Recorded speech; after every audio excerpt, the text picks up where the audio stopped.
नमस्ते दोस्तों, मैं ज्योति आप सबका कृष्ण कथा में स्वागत करती हूँ। आइए कुछ ज्ञान की बातें कर लेते हैं। आज की बात कर लेते हैं। आज अपने कर्मों को सफल बनाने के लिए रवि योग है जो बहुत शुभ है। अपने कर्मों को सफल बनाइए और रवि योग है। रवि योग में आप कोई भी काम करेंगे तो सफल हो जाएगा। रवि मतलब सूर्य, सूर्य का दूसरा नाम रवि है। तो सूर्य को नमस्कार करें, सूर्य पर अर्घ चढ़ाएं। मैंने विधि बताई है, उस तरह से कीजिए और मंत्र जाप कीजिए, ओम घृणी सूर्याय नमः। ऐसा करने से आप देखेंगे आपके जो कर्मास है उसमें सुधार होते जाएगा। रोज आपको करना है। सूर्य को अर्घ चढ़ाइए, हो सके तो सूर्य नमस्कार कीजिए और सूर्य को अर्घ चढ़ाने के बाद उनके ऊर्जा लेने के लिए थोड़ी देर वहाँ पर खड़े रहिए और 3 बार गायत्री मंत्र का जाप करना चाहिए। इससे आपको शुभ परिणाम मिलता है। और आज नक्षत्र भी अच्छा है, पुनर्वसु नक्षत्र है जो धन और सौभाग्य का सूचक है। पुनर्वसु का स्वामी है बृहस्पति देव, जुपिटर, और इसके जातक सौभाग्यशाली, धार्मिक, प्रभावशाली होते हैं। और आज खास बात है, आज बुधवार का दिन है, गणेश जी का दिन है। तो गणेश जी के मंदिर जाके उनको धुरवा चढ़ाएं, लाल फूल चढ़ाएं और अपनी मनोकामनाएं प्रकट कीजिए। और श्रुति पंचमी है, आज अच्छा दिन है। वैसे कोई ना कोई दिन पे, तिथि पे कोई ना कोई त्यौहार है। ये हिंदू शास्त्र में एक अच्छी बात है कि कोई ना कोई दिन पे कुछ ना कुछ होता ही है।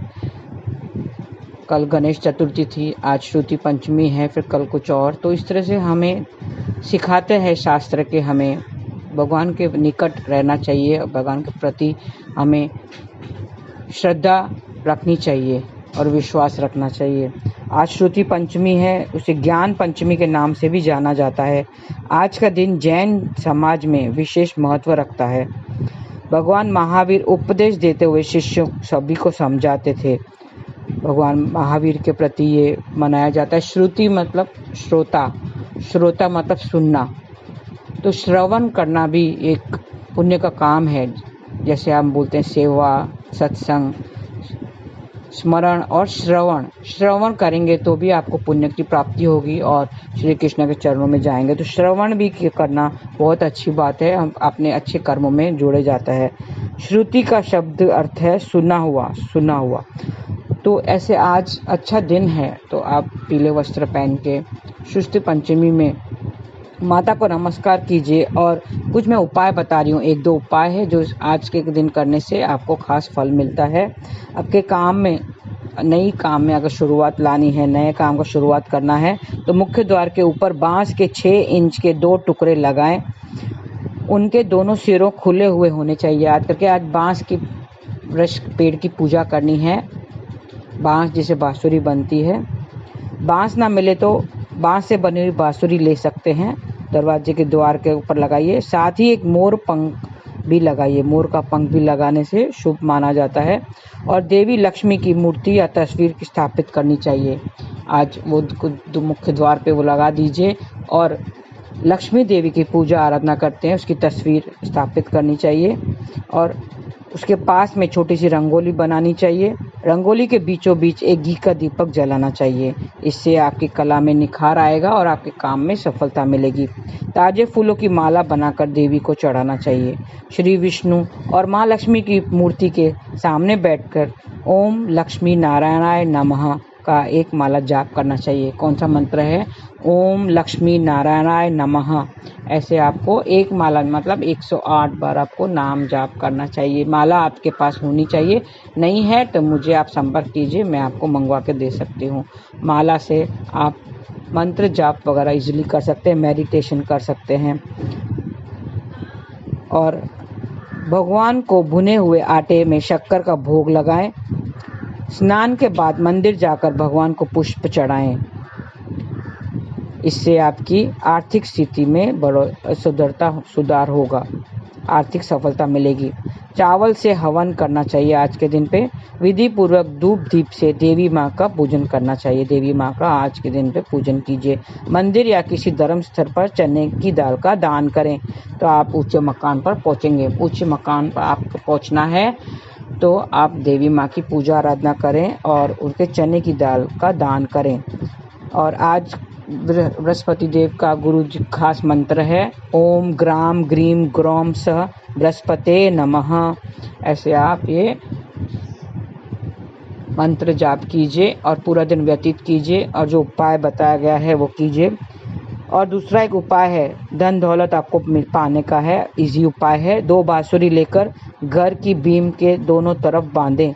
बांसुरी का मुंह घर के मेन गेट की ओर रहे, ये ध्यान रखें।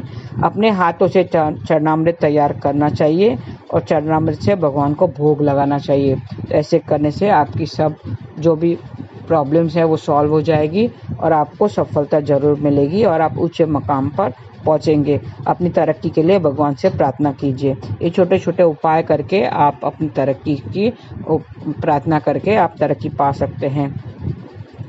और आपके कामों में अगर गति नहीं है और गति बढ़ाने के लिए एक सफ़ेद कोरा कागज़ और केसरिया सिंदूर लें। सिंदूर में चमेली का तेल मिलाकर राम नाम लिखें, राम 11 बार लिखें, राम राम राम। ऐसा लिखेंगे तो आपके कामों में बढ़ोतरी होगी। कागज़ को मोड़कर अपने पर्स में रख लें। कहीं भी जाएं तो वो अपने पर्स में रखा हुआ रहने दें, अपने पर्स में रखें। तो इस तरह से आप करेंगे तो आपके सब काम में सफलता मिलेगी और आज आप बड़े मकाम पे पहुंच सकेंगे। तो उस पर चंदन का तिलक लगाइए और अपने जीवन साथी पे भी मस्तक पर तिलक लगाइए वो चंदन का। और किसी मंदिर में साफ सफाई में अपना योगदान दें।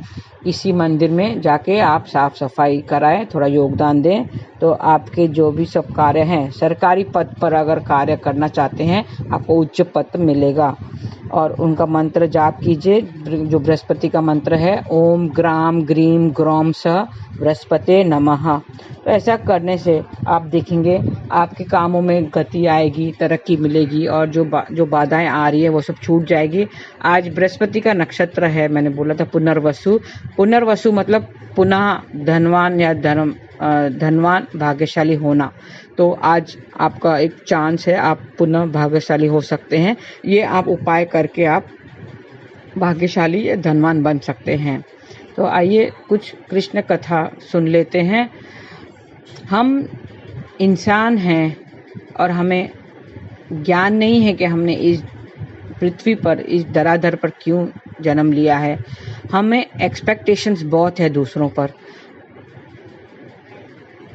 माँ जब बच्चे को जन्म देती है तो उसे पालती है, पोसती है। थोड़ा बड़ा होने के बाद में वो एक्सपेक्ट करती है कि वो हमारी राह पर चलेगा, हम जो काम नहीं कर सके वो हमारा बेटा पूरा करेगा। ऐसे माँ बाप की इच्छा होती है कि हम पढ़ लिख नहीं सके तो हमारा बेटा पढ़ लिखना चाहिए, अच्छे पद पर पहुंचना चाहिए। हमने अगर काम नहीं किया बराबर से तो हमारा बेटा काम करना चाहिए, एक्सपेक्टेशंस होता है। और ऐसा होता है कि बेटा है तो वो हमारे बुढ़ापे का सहारा बनेगा। तो ऐसे इच्छाएं रखते हैं मन में, एक्सपेक्टेशंस रखते हैं। तो वो एक्सपेक्टेशन नहीं रखना चाहिए हमें। हम दूसरों से एक्सपेक्ट करते हैं कि हमारा कर्म है और जो दूसरों का है अपना कर्म उनका कर्म है। बेटा अपना नसीब लेके आया है, हम अपना नसीब अपने साथ लाए हैं और जो बेटा है वो अपने कर्माज अपने साथ लाया है। वैसे बोला जाता है कि खाली हाथ आए हैं और खाली हाथ जाना है, लेकिन ये नहीं, गलत है ये। हम कर्मों की पोटली साथ लाए हैं और कर्मों की पोटली साथ लेकर जाएंगे। कर्मास कौन से? पिछले जन्मों के, कई जन्मों के हम बुरे अच्छे बुरे कर्मास की पोटली साथ लाए हैं, संस्कार लाए हैं, जो हमें इस जन्म में हमें जो बुरे कर्म है उसका बुरा परिणाम मिलता है और जो अच्छे कर्म है उसका अच्छा परिणाम मिलता है। एक जो राजा होता है लेकिन उसको कोढ़ की बीमारी होती है, राजा वो क्यों बनता है? क्योंकि उसके पिछले अच्छे कर्म होते हैं, तो उस कर्मों के फल के स्वरूप वो राजा बन जाता है। लेकिन कोढ़ उसे मिला है। कोढ़ क्यों मिलता है? क्योंकि उसने कहीं ना कहीं किसी को नुकसान पहुंचाया होगा, बुरा कर्म किया होगा, इसके लिए उसको कोढ़ की बीमारी से वो परेशान रहता है। तो इस तरह से हमें जो कर्म है, हम दूसरों को एक्सपेक्टेशन नहीं कर सकते हैं। हमारे जो कर्म है, हमें आज तक जो हमने भोगे हैं वो हमारे पिछले जन्मों के कर्म हैं। जो आज हम कर्म करेंगे वो हमारा भविष्य बनाएंगे। कल जो होगा वो आज के बलबूते पर होगा। तो ध्यान रखें, जो प्रारब्ध से जो हमें मिला है वो हम भोग रहे हैं, उसको भोगना कहते हैं। और जो हम करेंगे वो हम नया कर्म बनाते हैं। तो हमें दूसरों से एक्सपेक्टेशन नहीं करना चाहिए। बेटा बड़ा होके हमारे लिए बुढ़ापे का सहारा बनेगा, बुढ़ापे की लाठी बनेगा, हमें बहू आएगी तो घर में हमारी मदद होगी। तो ये सब एक्सपेक्टेशन, पता चलता है उसका उल्टा ही हो रहा है। वो बच्चा नालायक बनता है, बुरे कामों में फंस जाता है, बुरी संगत में फंस जाता है, तो उनको माँ बाप को छोड़ के चला जाता है। और आजकल क्या एक या दो बच्चे होते हैं तो उनको अब्रॉड भेजने की तैयारी करते हैं, अब्रॉड चले जाते हैं, तो वो माँ बाप अकेले रह जाते हैं। जो उन्होंने सोचा था, एक्सपेक्ट किया था कि हमारा बुढ़ापे का सहारा बनेगा, वो बेटे जो हैं वो छोड़ के चले जाते हैं और अब्रॉड चले जाते हैं, अमेरिका, लंदन वगैरह पढ़ाई करने चले जाते हैं। फिर पढ़ाई करके कमाते हैं, वहीं पर ही नौकरी मिल जाती है। फिर नौकरी मिलने के बाद में लड़की भी मिल जाती है, लड़की भी वहीं की हो जाती है, फिर वो लोग वहीं रह जाते हैं। तो माँ बाप का सहारा, जो उन्होंने सपना देखा था कि बेटा हमारा सहारा बनेगा, वो नहीं बन पाता है। और माँ बाप यहाँ पे काम कर रहे हैं, बेटा वहाँ पे काम कर रहा है। तो ऐसी ज़िंदगी हो गई है आजकल की। तो किसी से उम्मीद नहीं करना चाहिए, एक्सपेक्टेशंस किसी से नहीं रखना चाहिए। हमारे कर्म हमारे साथ हैं, उनके कर्म उनके साथ हैं। उन्होंने जो पिछली पोटली लाई है उसके हिसाब से उनको भुगतना होगा, और हमारे जन्म से जो पिछले जन्म की हम जो पोटली लाई है, संस्कार लाए हैं, उसके हिसाब से हमें भुगतना पड़ेगा। तो हम जैसे ना मोह माया के बंधनों में जकड़े हुए हैं, हम रस्सियों से, जैसे एग्जाम्पल हम कुर्सियों में रस्सियों से जकड़े हुए हैं, और हम सामने वाले से भी वही उम्मीद करते हैं कि हमें छुड़ाएगा, जबकि वो भी खुद रस्सियों में जकड़ा हुआ है। आप देखेंगे हम इंसानों से ये एक्सपेक्टेशन करते हैं कि वो हमारी मदद करेगा, वो हमारा सहारा बनेगा, और वो हमें कभी पैसों की दिक्कत होती तो हम पैसे मांगते हैं, ऐसा। तो किसी तरह से हम मदद मांगते हैं, एक्सपेक्ट करते हैं कि वो करेगा। वो हस्बैंड को वाइफ से एक्सपेक्टेशंस है, वाइफ को हस्बैंड से एक्सपेक्टेशंस है। तो अगर पूरा नहीं हो पाता है तो क्या होता है, दुख होता है। तो हम सब खुशी के लिए करते हैं, शादी खुशी के लिए करते हैं। माँ बाप बच्चों की शादी करते हैं, भाई खुशियाँ आएगी, बहू खुशियाँ लाएगी, और तो वो सब जो सपने हैं वो सब चूर चूर हो जाते हैं। पता चलता है कि बहू बेटे को लेके चली गई, अलग रहने लगी। तो एक्सपेक्टेशन करने का मतलब भी नहीं रहा। कुछ भी एक्सपेक्टेशन से हस्बैंड वाइफ से एक्सपेक्ट करते हैं, वाइफ हस्बैंड से एक्सपेक्ट करता है, नहीं होता तो उनको दुख मिलता है। तो ये दुख का कारण यही है, एक्सपेक्टेशंस। हमें किसी से एक्सपेक्टेशन नहीं करना चाहिए।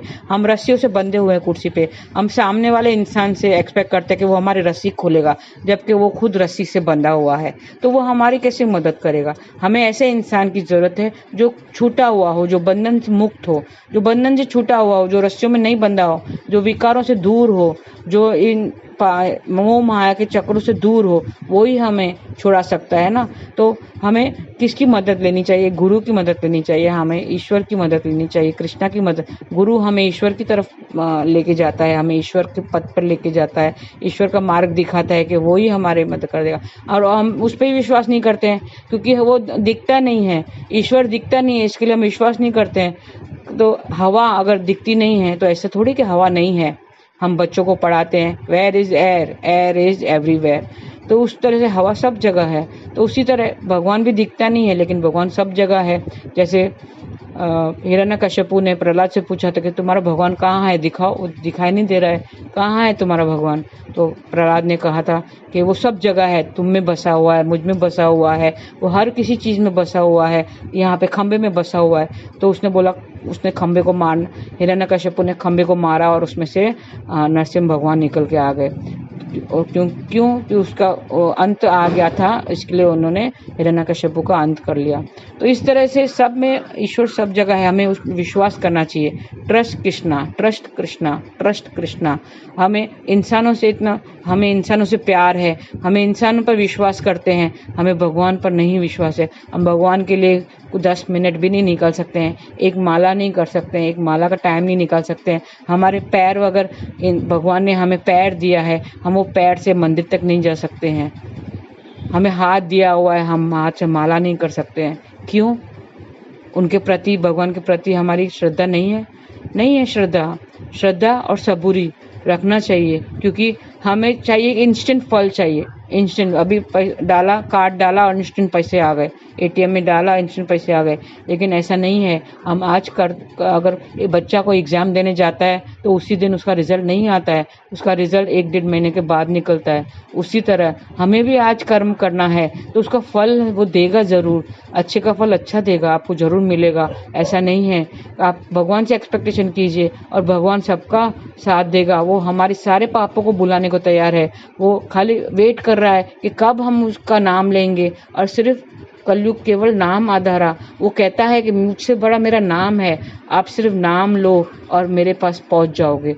वो वेट कर रहा है कि कब ये मेरे पास आएगा और कब मैं इसको पापों से छुटकारा दूंगा और कब इसको मोक्ष की प्राप्ति होगी। क्योंकि हम इस जन्म में आए ही उसके लिए हैं, ताकि हम वापस उसी के पास जाएं। हमें ये अपने खाली कर्मों का चक्कर है। हमें अपना कर्मा सब खत्म करके, लेना देना सब अकाउंट क्लियर करके हमें उनके पास ही जाना है। ये हमें समझना है। हम बेकार में इस मोह माया में जकड़े हुए हैं, मोह माया में अपने को फंसा के रखा है। ये मेरा दुकान है, ये मेरा घर है, ये मेरा बेटा है, ये मेरा बेटी है। माँ जो होती है वो बेटी के लिए पूरी ज़िंदगी कर लेती है, लेकिन बेटी उसकी देखभाल करने के लिए नहीं आती है। आजकल का ऐसे बच्चे हो गए हैं कि पूरी ज़िंदगी अपने जो पूरी पूंजी है वो बेटी की शादी में लगा देते हैं और उनके लेना देना चलता ही रहता है, देते रहते हैं इस आस में कि कभी तो खुशी मिलेगी। लेकिन जब माँ बीमार होती है तो वो बेटियाँ जो बेटी के लिए इतना सब किया था वो बेटियाँ कहीं नज़र नहीं आती। तो किसी से कुछ एक्सपेक्टेशन नहीं रखना चाहिए। मेरे ईश्वर पे विश्वास कीजिए, ईश्वर पे श्रद्धा कीजिए, मेरे कृष्णा पे श्रद्धा कीजिए, उनका नाम जपते रहिए। आप देखेंगे उनका नाम जपेंगे तो आपको इन धन दौलत की कोई ज़रूरत ही नहीं होगी, क्योंकि वही नाम ही सबसे बड़ी दौलत है जो आपको मिल जाएगी। तो मेरे कृष्णा आपको मिल जाएंगे, तो उससे ज़्यादा आपको क्या चाहिए। वो आपके पास मिल गया तो आपको सब कुछ मिल जाएगा। तो आप भगवान पर श्रद्धा रखिए, ट्रस्ट कृष्णा, और भगवान पे विश्वास रखिए, श्रद्धा रखिए, आपको फल ज़रूर मिलेगा। एक ना एक दिन आपका जो अच्छे कर्म है उसको फल ज़रूर मिलेगा और अच्छा कर्म ही आप साथ लेके जाएंगे। ये धन दौलत, ये बंगला गाड़ी कुछ भी साथ जाने वाला नहीं है। साथ जाएगा तो वो हरि नाम जाएगा, और जो हमें संस्कार, जो कर्मों की पोटली हम लेके जाएंगे पिछले जन्म में। और नहीं तो हमने इतने अच्छे, अगर हमारे संस्कार अच्छे हुए तो हम श्री कृष्ण के चरणों में पहुंच जाएंगे और फिर इस जन्म मरण के चक्कर से हम छूट जाएंगे। तो आशा करती हूँ आज का आपका दिन शुभ रहे। हरे कृष्ण।